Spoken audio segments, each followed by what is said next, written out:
आत्मा और संघात का भिन्न अभिन्न स्वरूप। ये दोनों भिन्न भिन्न हैं, आत्मा और संघात।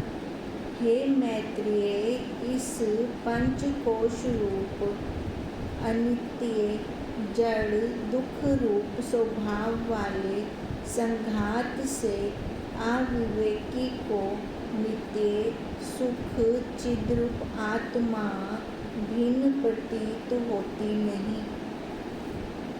जो संसार में बच्चे बच्चे उनको ये शरीर ही लगता है, मैं ही हूँ बस। ये यहाँ इसको जड़ नहीं जानते, वो असत्य जड़ दुख रूप नहीं मानते, उल्टा मान रहे हैं इसको। जो अपने साक्षी के लक्षण है ना, सत्य चित आनंद रूप, वो इस शरीर को मानते हैं। कहते अलग से वो देखते ही नहीं है अपनी आत्मा को। कौन? जो अविवेकी है।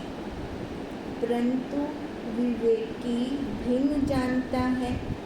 जैसे बालक तुष्य सहित तंदुलों को, इक्षु रस को, दूध घृत को, जल दूध को, लवण जल को, देही देही को, प्रकाश प्रकाशक को, आत्मा अनात्मा आदि पदार्थों को एक रूप जानता है। बालक को नहीं पता।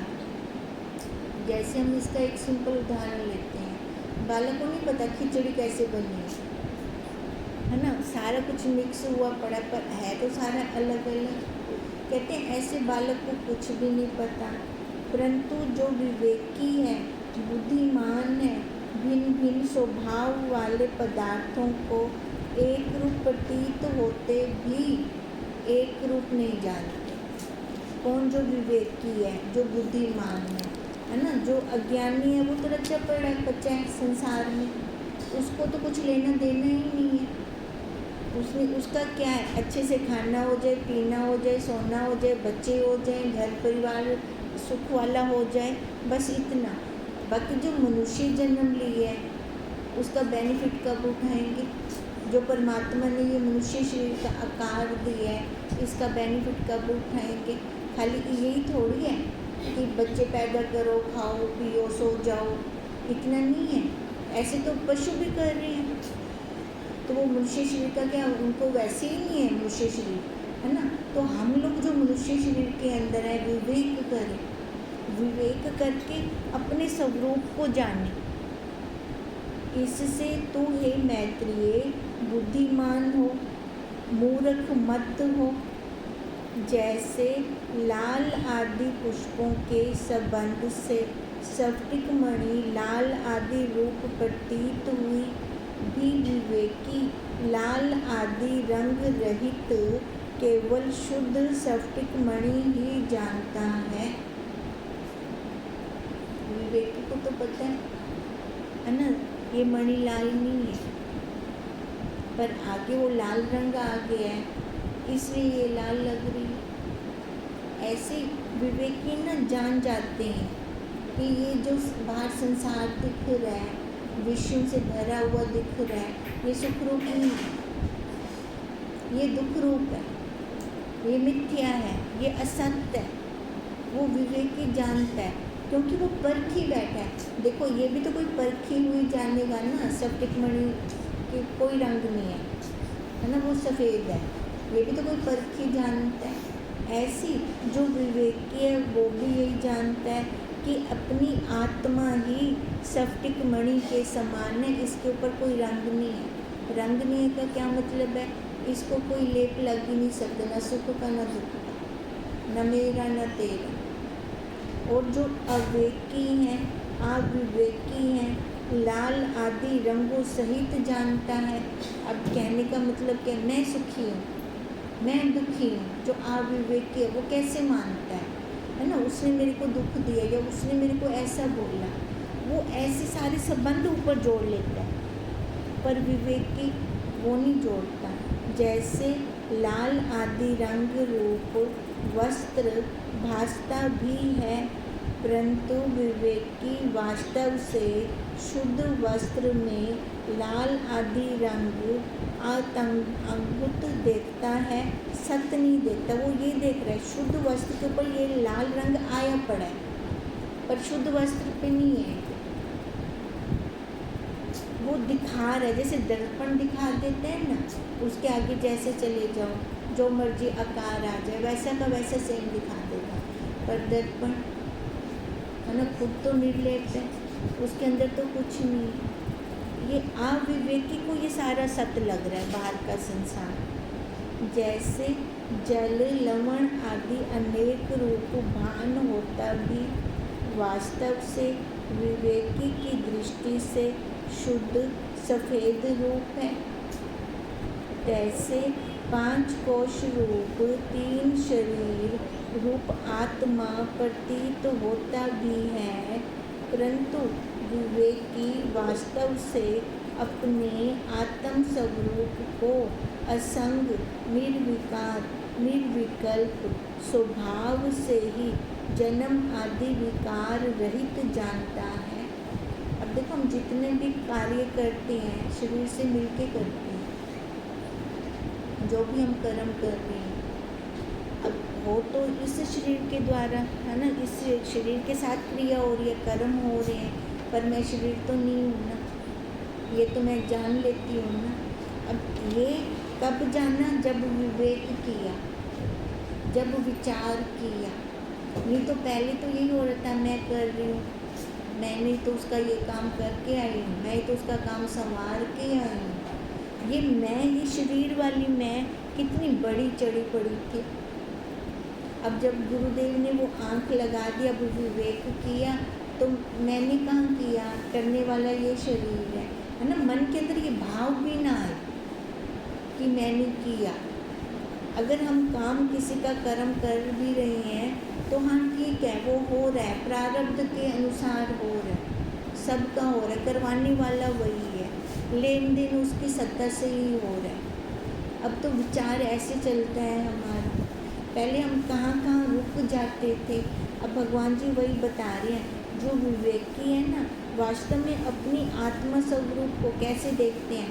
अरे भाई, वो तो असंग है ना, और निर्विकार है, उन्हें कोई विकार ही कहनी, ना सुखदा ना दुखदा है ना, ना विक्षेपता है उसके अंदर। वो कैसी है? निर्विकल्प है, कोई फुर्ना भी नहीं है। ये फुर्ना कहाँ है? मन के अंदर है, मन से। और मन को सत्ता कौन दे रहे हैं? वो साक्षी। अब मन को सत्ता देने वाला वही है, और मैं मन को देख रही हूँ, मन में ये ख्याल आ रहा है, मन में ये ख्याल आ रहा है, मन में ये ख्याल आ रहा है। अब मैं देख रही हूँ तो मैं अलग हूँ उससे, अब मैं अलग हूँ तो मैं जानती हूँ।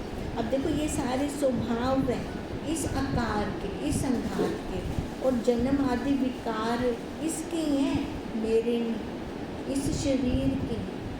जो विवेकी है वो इस तरह से जानता है, और अविवेकी ऐसा नहीं जानता, इसी से जन्मता मरता रहता है। बार बार आकार क्यों ले रहे थे हम?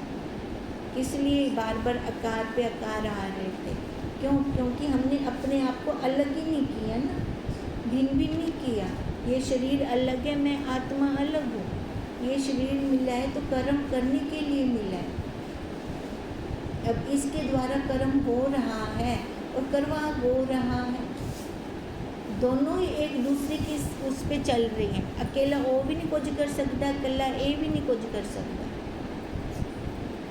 ये मैत्रेय, आत्मा भिन्न भिन्न जो प्रतीत होता है सो उपाधि से प्रतीत होता है, वास्तव में आकाशवत है। आत्मा क्या बहुत सारे हैं क्या? एक ही है। हाँ, अब जैसे हम उदाहरण लेते हैं भी, जैसे सूरज एक है, नीचे बर्तन पानी से भरे हुए अनेक रखे हैं, सबके अंदर प्रतिबिंब पड़ रहा है। इन्हीं सारे सूरज के गिर लाता नहीं ना, सूरज तो एक है ना। ऐसे ही आत्मा एक है, ये साक्षी एक है, ये ब्रह्म एक है। ये प्रतिबिंब पड़ रही है, बर्तनों में पानी भरा पड़ा है, चित्र रूपी जल भरा पड़ा है। अब कितने बर्तन हैं? वन को वन की बर्तन है, सबके अंदर ये चित्त रूपी जल भरा पड़ा है, उस ब्रह्म का एक्स पड़ रहा है इनके ऊपर। अब एक्स प्रतिबिंब अनेक है, बिंब एक है। ये हमें समझ आ जाए, हमारी बुद्धि के अंदर बैठ जाए। इसलिए परमात्मा ने हमें ये मनुष्य शरीर दिया है। परमात्मा को पता है भी होने ही काबिल है कि ये छुट सकती है ना, जन्म मरण के चक्कर से हम मुक्त हो सकते हैं। उस परमात्मा को पता है, तभी तो उसने ये शरीर दिया। अब इस शरीर में आकर हम क्या जानते हैं, अपने आप को जानने का हम काम कर रहे हैं या संसार को जानने का काम कर रहे हैं। ये भी हमारे ऊपर गुरुदेव की बहुत बड़ी कृपा है कि उन्होंने हमें इधर लगा दिया कि तू अपने आप को जान। नहीं तो पहले तो हमें कुछ पता ही नहीं था। पहले वो खाना पीना जागना सोना राग द्वेष वो भरा पड़ा था। अब वहाँ से गुरुदेव ने कैसे निकाल दिया, कैसे साफ सुथरे कपड़े पवा देते हैं परमात्मा ने। अब वो जो साफ सुथरे कपड़े डाले हैं, अब उन कपड़ों को हमने मैला नहीं करना। फिर मैला करेंगे, ब्लाउज साफ कर टाइम ऐसे ही होता रहेगा, धुलाई होती रहेगी, साफ होते रहेंगे, गंदे करते रहेंगे, फिर साफ करते रहेंगे। परमात्मा दयालु है, वो साफ करता रहेगा। पर आप क्यों अपना टाइम बर्बाद करो। आप तो हूँ ही शरीर में चैन से तो अपना कम बना गिनो। आत्मा के व्यापक होने पर भी सर्वत्र प्रतीत होने का, प्रतीत न होने का कारण क्या है। अब आत्मा तो वो व्यापक है, पर वो हमें हर जगह क्यों नहीं दिखती, हर जगह क्यों नहीं प्रतीत होती। आप आखो ना आत्मा कण कण विच है, और परमात्मा कण कण विच है। कण कण विच है तो सब दिखे, पर वो अनुभूति नहीं होती है ना। अनुभूति नहीं होती तो वहाँ पे हम कहीं ना कहीं रुक जाते हैं। अब वो प्रश्न कर रहे हैं, हे मैत्रेय, अस्ति भाति प्रिय रूप आत्मा सर्वत्र व्यापक है भी, परंतु जहाँ स्पष्ट अंतःकरण होता है तहाँ ही सतचित आनंद साक्षी विशेष रूप करके भान होता है। क्यों नहीं भान होती जगह जगह हमें? अंतःकरण शुद्ध नहीं है। जब अंतःकरण शुद्ध होगा तभी तो वो दिखेगा हमें, जगह जगह उसका भान होगा। तहाँ ही इस जड़ संघात की चेष्टा होती है। जैसे उष्णता, प्रकाशता, दाहकता, सूर्य रूपता सर्वत्र व्यापक है भी, परंतु जहाँ दर्पण आदि स्वच्छ पदार्थ होते हैं वहाँ सर्व लोगों को प्रसिद्ध एक आभास, दूसरा समान द्विगुण प्रकाशक होता है। अब देखो, अब जैसे ये सारे हैं तो जड़, ये इसकी चेष्टा जड़ के अंदर ही प्रतीत हो रही है। अब जहाँ उष्णता है, प्रकाशता है, वो है तो सब में, पर विशेष कहाँ प्रकट है? अग्नि में, है ना। और अग्नि कहाँ विशेष निकलेगी? लकड़ से निकलेगी। ऐसे ही दहकता, सूर्य रूपता सर्वत्र व्यापक है। सर्वव्यापक होते भी हमें दिखाई नहीं देती है। दिखती जहाँ पर लकड़ होगी, लकड़ से अग्नि विशेष रूप से दिखेगी। अब ऐसी जहाँ स्वच्छ दर्पण होगा वहाँ पर ही शक्ल दिख सकती है। मैले दर्पण पे या धुंधले दर्पण पे या मिट्टी का लेप चढ़ा पड़ा है, वहाँ पे दिखेगा कुछ हमें? वहाँ पे दिखेगा नहीं। तो ऐसे ही हे मैत्रेय, ऐसे ही वहाँ पे द्विगुण प्रकाशक होता है, दूसरा गुण साथ में आ जाता है। दूसरा गुण कौन सा आ गया कि वहाँ मैल चढ़ी पड़ी है, दर्पण साफ नहीं है, मैला अंतःकरण है। अब साफ अंतःकरण होगा तो उसका एक्स पड़ेगा नहीं, एक्स तो पड़ रहा है उसका, पर दर्पण साफ नहीं है तो नहीं दिख रहा। अब एक दर्पण के ऊपर एक्स, देखो दर्पण के आगे खड़े हो जाए हम, अब दर्पण मैला कुचैला है, मैं अपनी शक्ल नहीं दिखेगी, उसी दर्पण को हम साफ कर दें, है ना, फिर तो दिखेगी ना। अब ऐसे ही अंतःकरण रूपी दर्पण हमारा साफ ना हो, फिर लौकी में निभास से परमात्मा हो, जबकि अपने अति निकटे आप हिंसे भी हुआ उवे होंदे हुए भी आप उनकी अनुभूति नहीं गिन सकते थे। क्यों नहीं गिन सकते थे?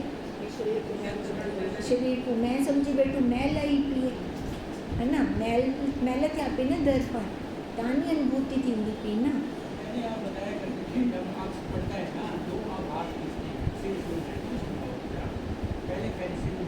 देखो जब तो फिर अब पीछे क्यों जानना?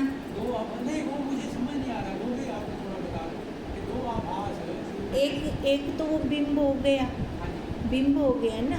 इसका हम उदाहरण लेते थे, एक वो सूरज हो गया बाल्टी का, उसके अंदर प्रतिबिंब पड़ रहा है और वो बिंब दीवार पे जा रहा है, ठीक है, बाल्टी में पड़ रहा है तभी उधर जा रहा है, और बाल्टी का जल साफ है, ये मेन है, बाल्टी का जल साफ है तभी उसका बिंब आगे दीवार पर जा रहा है, प्रतिबिंब आगे। नहीं तो अगर उसका जल साफ ना हो बाल्टी का तो फिर उसमें भी नहीं पड़ेगा और आगे भी नहीं जाएगा। ऐसे वो साक्षी वो बिंब हो गया, है ना। अभी अंतःकरण रूपी बाल्टी हो गई, इसके ऊपर एक्स पड़ता है, उसका एक्स फिर इन इंद्रियों पे पड़ता है, जैसे वो दीवार पे जाता है तभी ये हरकत में आती है, ठीक है। अब ये तो हरकत में सभी की आ रही है, चाहे वो साफ अंतःकरण है चाहे मैला अंतःकरण है, पर इसमें हमें क्या है कि हमें अपने स्वरूप का निभान होगा। हम क्या कहेंगे? मैं, ये शरीर वाली मैं। अब ये शरीर वाली मैं से हम अपने आप को कैसे जानेंगे, हम कैसे पहचानेंगे? इधर आ जाओ। नहीं, कैसे जानेंगे? पहले तो दो बन करके जानते थे, आप बता दो कि एक बन करके कैसे जाना जाए? ये बहुत अच्छी एक बात है। बनकर ही जानेंगे ना। देखो पहले हमने जानना, पहले आप निरपुरा शरीर वाले एक बड़े ध्यान से नहीं आ रही ना, ऐसे आपको देख कर नहीं समझ आती है, चक्कर है क्या करूं? हम पहले अपने आप को निरपुरा एक शरीर वाला जानते थे, ठीक है। अब जैसे बच्चे को खाली खिचड़ी दा पता है, हमको मटेरियल दा क्या नहीं पता, पर अलग अलग है ना विच सारा सामान। अब ऐसे इसमें भी हमने कब जाना? जब हमें माँ ने बताया कि इस खिचड़ी के अंदर ये अलग अलग सामान है, ठीक है। अब ऐसे ही हमें हमारे गुरुदेव ने बताया, जिसको तू एक समझ रही है वो एक नहीं है, दो हैं ये। हाँ, जिसको एक समझ रहे हैं वो एक नहीं है। हाँ। पहले हमने एक खिचड़ी जाना अज्ञान के कारण बच्चे वाला, माँ के समझाने पर फिर हमने सारे मटेरियल अलग अलग कर दिए, है ना, उसको पुर्जा कर दिया। अब पुर्जा करके फिर से खिचड़ी एक हो गई, फिर से एक हो गई, पर अब बुद्धि में है हमारे, अब बुद्धि में है ना। ये बताओ अब ये जो बुद्धि के अंदर है, बुद्धि के अंदर क्या है तो ये अलग अलग दिखेगा हमें, ऐसे दो बन के ही हम देखेंगे, पर बुद्धि के अंदर हमारा निश्चय क्या हो? एक का, एक वही साक्षी स्वरूप। अब जितना भी कार्य हो रहा है, ये वाणी बोल रही है, ये इंद्री सुन रही है, कैसे सुन रही है ये इंद्री?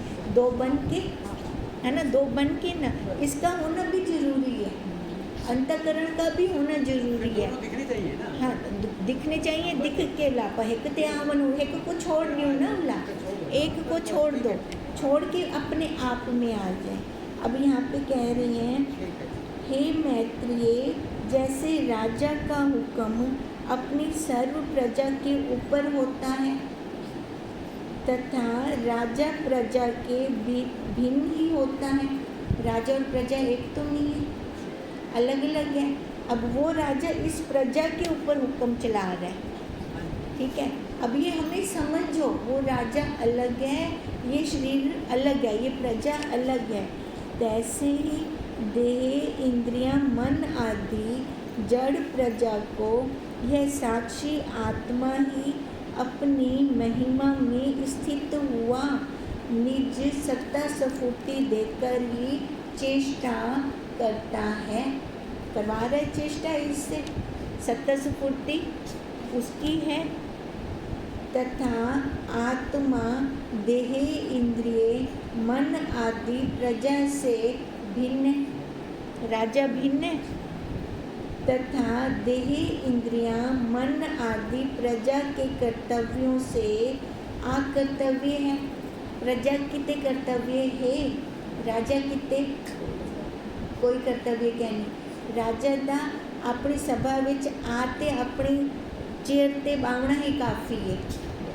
सब सारे दरबार मंत्री है ना, सेनापति सारे अपने आप काम अपना शुरू कर देते हैं। अब ऐसे उस राजा का खाली होना ही काफ़ी है। अब ये सारी प्रजा मन हो गई, बुद्धि हो गई, कर्म इंद्रियां हो गई, ज्ञान इंद्रियां हो गई, कोश हो गए, 3 शरीर हो गए। देखो ये सारे अपने आप काम कर रही हैं, लगे पड़ी हैं अपने अपने काम में। जैसे चंद्रमा बादलों के चलने से चलता बालकों को प्रतीत होता है, परंतु विवेकी की दृष्टि से चंद्रमा अचल है, वो तो नहीं चल रहा। हे मैत्रेय, यावन मात्र मन वाणी का गोचर नाम रूप प्रपंच है। हे मैत्रेय, है ही नहीं ये मन वाणी बुद्धि है नहीं, पर ये सारा इनको दिखाने वाला, इस प्रपंच को दिखाने वाला वो साक्षी मैं हूँ।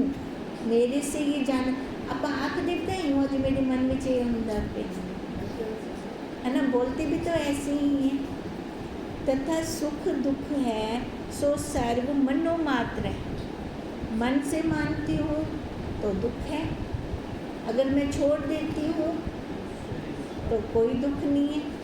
तो दुख तो मेरे मन में से ही है, क्योंकि जब मन सुषुप्ति में लीन होता है तब सर्व नाम रूप प्रपंच का लेश भी नहीं मिलता। देखो जब ये मन बहुत चल रहा होता है ना, बंदा डिप्रेशन में चला जाता है, तब डॉक्टर लोग क्या करते हैं, सुला देते हैं, है ना। सुलाते किसको हैं, मन को, उसके मन को सुला देते हैं, नींद की गोली दे देते हैं, इंजेक्शन लगा देते हैं, भी इसका मन सो जाए। अब वो जैसे ही सोता है तो उसको कुछ भान नहीं है, कोई टेंशन नहीं है। जिसकी उसको बार बार टेंशन हो रही थी वो ख़त्म हो गई। अब ये टेंशन कहाँ है, मन के अंदर। और कोई जगह है जहाँ टेंशन हो, मन के अंदर है ना। अब उसके मन को ही सुलाते हैं। अब तभी उदाहरण दिया सुषुप्ति का। जब सुषुप्ति में थका हारा बंदा जब शरीर से बहुत क्रिया कर ली तो एकदम सोते नींद आ जाती है, गहरी नींद आ जाती है, फिर पता नहीं चलता कहाँ पे सोए हुए हैं। उस टाइम कोई टेंशन नहीं है। जब थोड़ी सी जागृत अवस्था महसूस की, फिर उस टाइम सारा उठते चढ़ा ये संस्कार है, मैं तो ये काम करने, यो करने, वो करने, लग फटाफट उठ बैठे उससे। तो इसका क्या मतलब है, मन चल पड़ा। तब मन चल पड़ा। सुषुप्ति के अंदर मन नहीं है, उल्टा हो जाता है। वो जहाँ उल्टा हो गया वहाँ फिर चलाता नहीं है। तो इसका मतलब है ये सुषुप्ति अज्ञान वाली है। हमें सुषुप्ति अज्ञान वाली से भी मन को रोकना नहीं है। कितनी देर तक रोक सकेंगे, या तो गहरी नींद में सोते पे रहो हमेशा, इससे भी नहीं रोकना। अच्छा डॉक्टरों से नींद वाली गोली लेकर, उससे भी नहीं रोकना। तो कैसे रोकना है इस मन को, असंग होके विवेक से जानकर, है ना। तो ये जाने विवेक करें ये सारा असत्य है, ये कब तक रहेगा, बदलने वाला है, क्षर है। मैं इसको देख रहा हूँ, मैं पुरुषोत्तम, क्षर से भी अक्षर से भी दोनों से न्यारा, मैं जानने वाला। जब ऐसा विचार करते हैं फिर लकें गोली दी लोड़े नहीं ना, प्रारब्ध बनी पड़ी है, रील चलेगी खुलेगी। अब वो रील जो खुलेगी उसको देखने की हिम्मत मांगे भगवान से, है ना, उसको देखने की हिम्मत मांगे। परमात्मा सुबह रोज यही प्रार्थना हो आज का जो पेज खुलेगा उसको हिम्मत देना मेरे को देखने की। अब ऐसी हिम्मत मांगी तो रोज़ खुलता जाएगा, है ना, और देखते जाएंगे हम, रुकेंगे नहीं, क्योंकि इसको ना मैं रोक सकती हूँ ना कोई और रोक सकता है। तो चलने दो ना, बहते पानी के साथ बह जाएं, पानी के अपोजिट दिशा में ना जाए, तैरना मुश्किल हो जाएगा। जिस भाव से जा रहे उसी भाव में तैरें, तो ये संसार भाव सागर है ना, पार हो जाएगा, भावों का सागर ये पार हो जाएगा। अब वही कह रहे हैं, क्योंकि जब मन सुषुप्ति में लीन होता है तब सर्व नाम रूप प्रपंच लेश भी नहीं मिलता।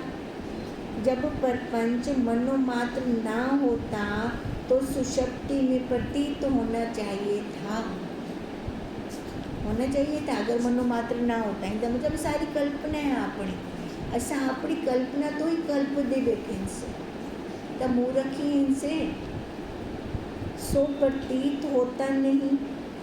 जो प्रपंच मनोमात्र ना होता तो सुषुप्ति में प्रतीत होता, पर सो प्रतीत तो होता नहीं है, इससे मनोमात्र ही कल्पना है। अब मन का कोई और ज़्यादा वजूद नहीं है, खाली एक कल्पना ही कर सकता है।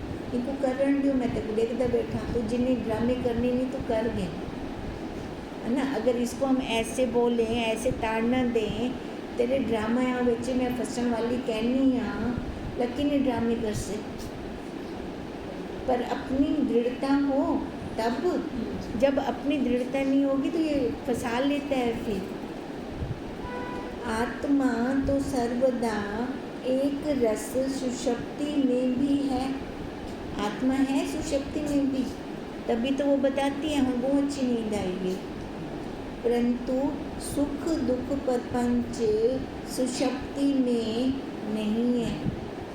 इससे यह सिद्ध हुआ कि आत्मा सुख दुख रूप प्रपंच से रहित निर्विकार है।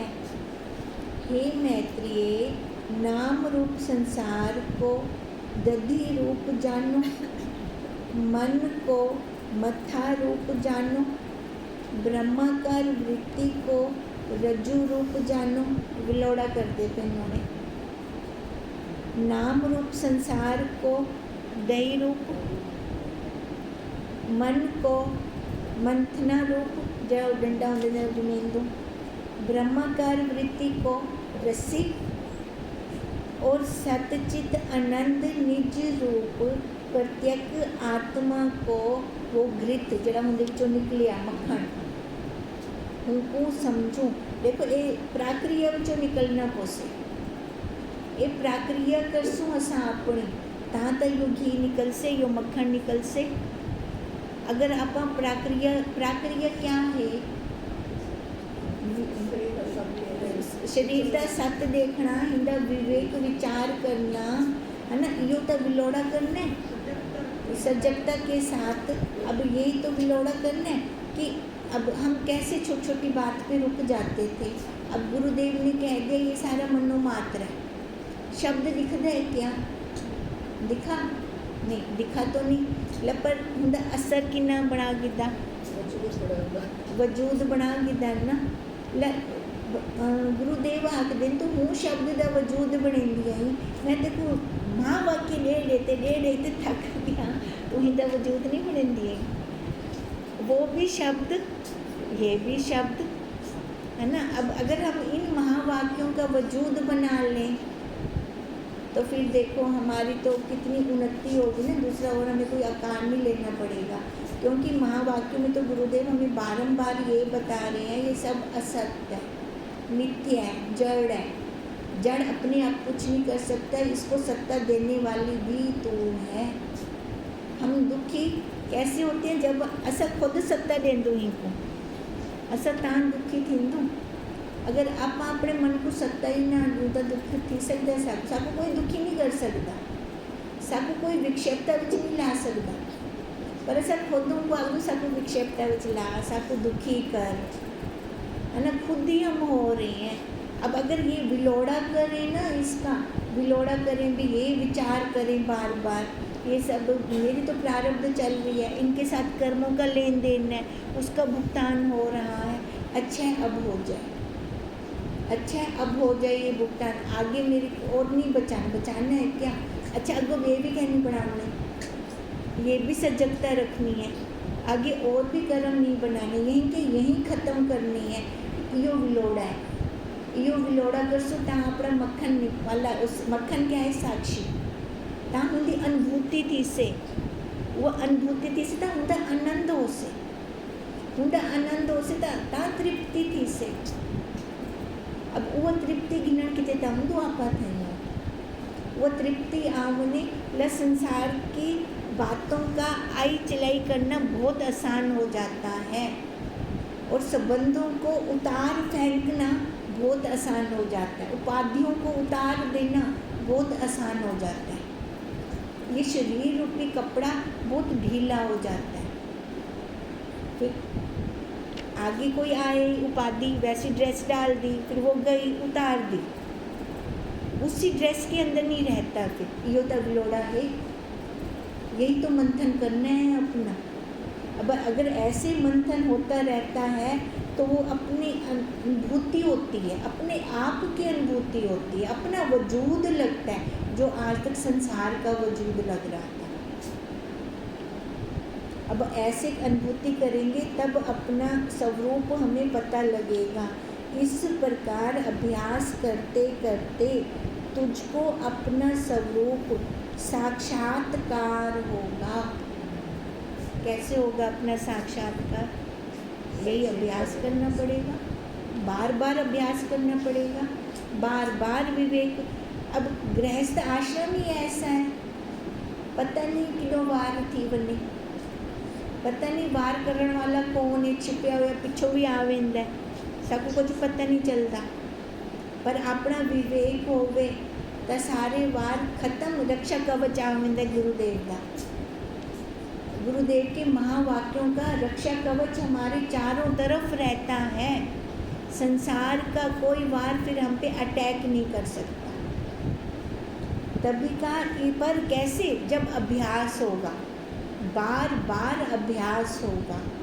पुनः नाम रूप प्रपंच रूप छाछ में तो प्रत्यक्ष चैतन्य रूप माखन बड़ा भी कदाचित भी एक रूप ना होवेगा। मक्खन दोबारा मिलता है क्या? नहीं मिलता ना, उत्ते उत्ते तैरता रहता है। रांदा तो उस लस्सी विच रासे यो इन्हें संसार विच, संसार को छोड़ते किदे वैसे रासे संसार विच, पर ऐसे किमें असंग थी। तो जिवें मक्खन तैरदा पे दोबारा मिलता कहनी ना, इवें ही ये भी भला दोबारा मिल से कहना। असंग थी तो इस संसार में तैरदा तैरदा ही शरीर की प्रारब्ध खत्म कर से। हे मैत्रिये, जैसे भीत में व खम्बे में व अन्य कहीं वस्त्र आदिकों में चित्रेले की लिखी जो अनेक प्रकार की मूर्तियाँ विशेष हैं, सो यद्यपि मूर्खों को मूर्ति ही सम्मुख दिखती है। अब ये सारी कल्पना कहाँ है? उनके विच है ना, चित्रकार के मन के विच है ना। हूँ कुड़िकदा पे ना, खंबे ये बन सकता है, ये कपड़े तो ये निकाल सकदो आप, है ना, हिंदा ये कर सकदो। पर जेडे मूर्ख हैं उनको तो खाली बनाते लियो, वो तां लिखसे, है ना, मूर्ति खंबे विच बनाते लियो तो तां लिखसे, उनकी कल्पना विच नहीं आ सकती है। पर जो चित्रकार है उनकी कल्पना विच तां अंदर पे ना सारा ही। सो यद्यपि मूर्खों को मूर्ति ही सम्मुख दिखती है, थंब भीत वस्त्र आदि आधार सन्मुख नहीं दिखते। चित्रकार को तो आधार लिख से मूर्ति बनाई किवें उनने, आधार है तां तब बनी। अब ऐसे जो ज्ञानी हैं, जो विवेकी हैं, उनको ये सारी मूर्तियाँ कैसे दिखेंगी? कुछ आधार है, थंबा है, उनके विचों निकली ये मूर्तियाँ, है ना, वो पीछे साक्षी है, वो ब्रह्म है, तहीं इहो निकलिया। नहीं तो जड़े अविवेकी है उन्होंने को तो खाली मूर्तियां ही निकसे। परंतु विचारें तो आधार दर्शन पूर्वक ही सर्व मूर्तियों का दर्शन है। जो आधार को अदृश्य माने और मूर्तियों को प्रत्यक्ष माने तो दृष्टि विरोध है। अब देखो, माने तो आधार है तब वो हैं मूर्तियाँ, अगर आधार ना हो तो होंगी मूर्तियाँ? नहीं। कहते हैं जिनको ये सीधी मूर्तियाँ दिख रही हैं उनकी दृष्टि सही नहीं है, वो सही सही नहीं देख रहे। आज तक हम कैसे देख रहे थे? इसको ही सत्य मान रहे थे ना, आधार पे तो जाती नहीं थी हमारी दृष्टि। अब गुरुदेव ने आधार पे दी।